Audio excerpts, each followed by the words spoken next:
Hi everyone, and welcome to Philo for Thought's video on spotting potentially fraudulent jobs and internships. About to make your first college to career transition? This is part 7 of our Resilient You advisory series. It's actually an excerpt from our well-received resume and interview guidebook designed for the safety of those transitioning to new jobs and internships. Be alert and prepared. Don't fall prey to scams. For the full guidebook, please email us at p4tinfo@gmail.com. Top tips. Number 1. Knowledge is power. Go through safe channels. Before applying to any position, do your research. Make sure you're dealing with a legitimate company. Ask your campus career center to vet recruiters and opportunities before you apply. Still in doubt? Speak with one of our mentors and recruiters for guidance. Tip number 2. Signs of a fake job, internship, or recruiter. The following are signs that the job that you're applying for is fake. First is that the company rep or post promises a large salary and minimal requirements. Next, the company rep is not the department director, the hiring manager, or any identifiable member of the team that's supposed to be assigned to recruiting young professionals. Next, the company rep contacts you from a personal email rather than a professional company email. Next, the company reaches out about a position to which you never applied, which is very common now that people have profiles posted to LinkedIn and other platforms. If you never gave your information to a company, please be wary if someone from a company contacts you without any prompt from you.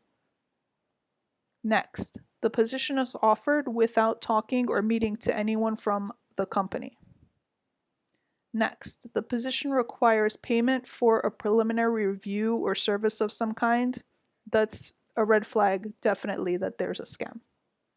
Next, you're asked for personal or financial details for a direct deposit form or some other paperwork before being offered a formal contract. If you see any of the above, the opportunity might be fake, even if they seem to be coming from a reliable source. Be sure to ask for help in verifying the company.